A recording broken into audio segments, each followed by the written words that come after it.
guys! Ito na ang sign para mag-book na din kayo sa Kamaya. For only 999, ito na ang inclusions. Outfit check!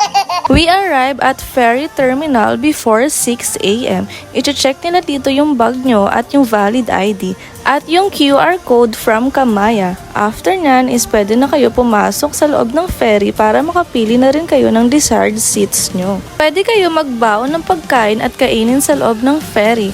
Pero hindi nyo na to pwede dalhin sa Kamaya dahil bawal ang outside food sa Kamaya. Suggest ko lang na sa left side kayo umupo para kayo ang unang bababa. At 6:30 a.m. ang cut-off time nila dahil 7 a.m. ang departure. Anyways, medyo malapit na nga kami sa Kamaya. Nakita nga namin yung mga pasahero na umaakyat para magpicture sa taas.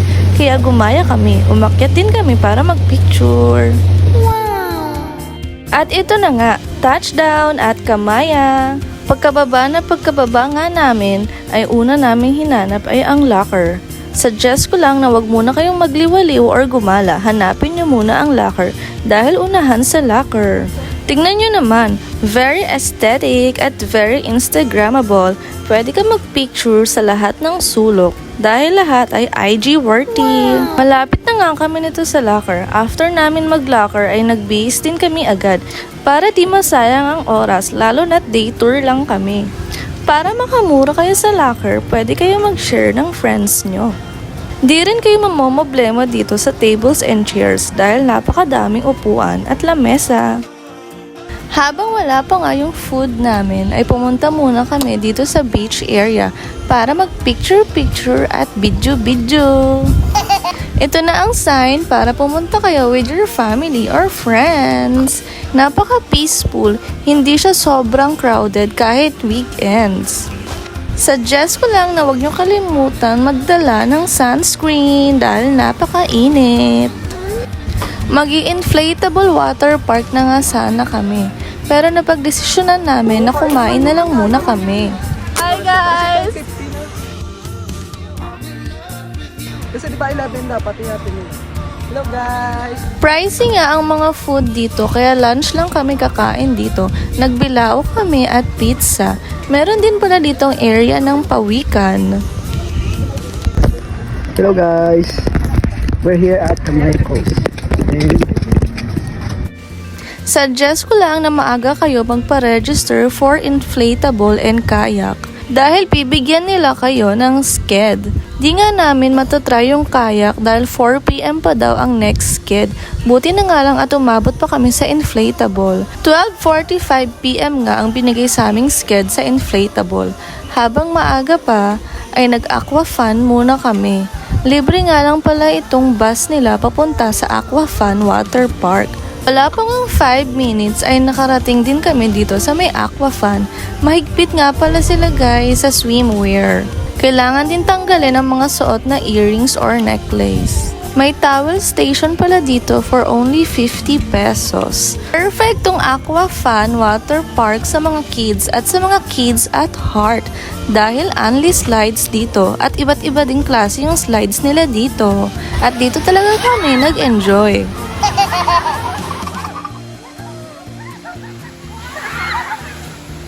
Ano muna? Ina!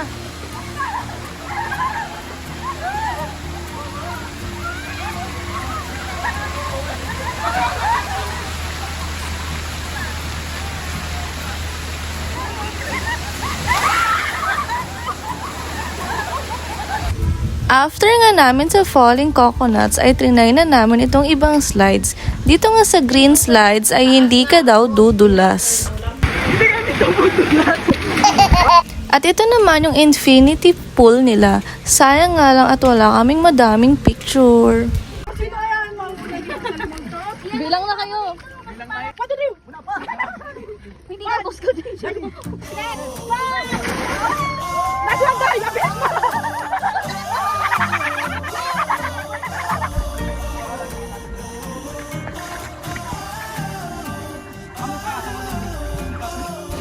Fast forward ay bumalik na nga muna kami dito sa may inflatable at babalik na lang ulit kami sa Aqua Fun after dito. Yung excited ka mag-inflatable pero duwag kang malaglag.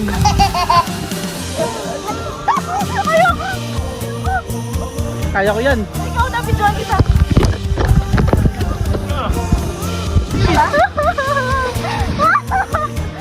Dapat dyan muna kayo sa baba, tapos antayin nyo kami. Hindi na ba? Ah!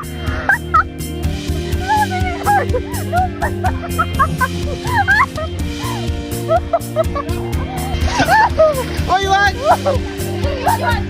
Konti.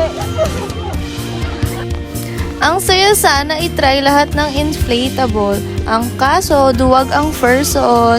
Hindi kasi marunong lumangoy. Kahit may life vest pa yan, takot pa rin ang person. Pero gusto kong bumalik. Feel ko hindi na ako takot.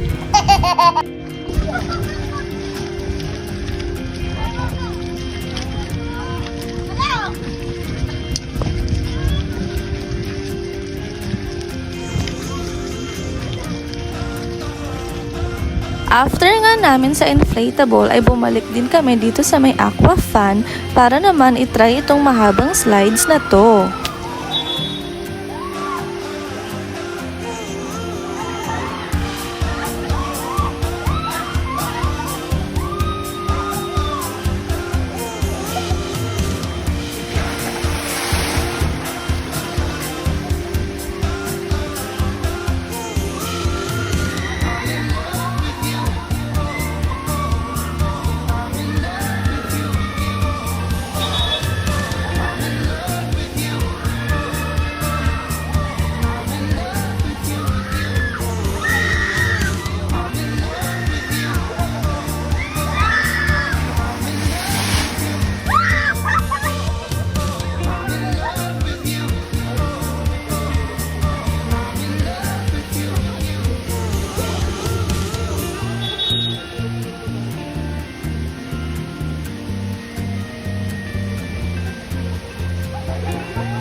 After nga namin sa mahabang slides, ay nagtambay muna kami sa infinity pool at bumaba na rin para magbihis. Dahil 4 PM ang departure, baka maiwan kami ng ferry. Sobrang bitin ng day tour. Anyways, suggest ko lang kung gusto niya rin mag-book dito sa Kamaya, ay habang malayo pa ay mag-book na rin kayo dahil mabilis silang mag-fully book. At para mas mura, try nyo din ang weekdays dahil mas mura ang weekdays kesa sa weekends. Make sure din na once na nakapag-book na kayo ay dapat talaga ay mapupuntahan nyo dahil non-refundable sila, non-rebookable at non-transferable. Katulad na lang ng isa naming friend na may emergency kaya hindi siya nakapunta. Sayang tuloy ang 1K sis. Anyways, nasa loob na nga kami nito ng ferry. Lumipat kami din dito sa taas dahil gusto namin matry yung feeling pag nasa taas ka. In fairness, hindi nahilo ang person o dahil sa uminom ako ng Bonamine. Share ko lang na masarap umupo dito sa taas ng ferry. Lalo na yung simoy ng hangin. Nakakaantok din yung tunog ng alon. O dahil sa pagod lang din kami. Tanaw na nga namin dito ang Maynila at malapit na kami sa MOA. 6 p.m. arrival at Manila. Thank you, Kamaya, for a wonderful experience. Thank you for watching.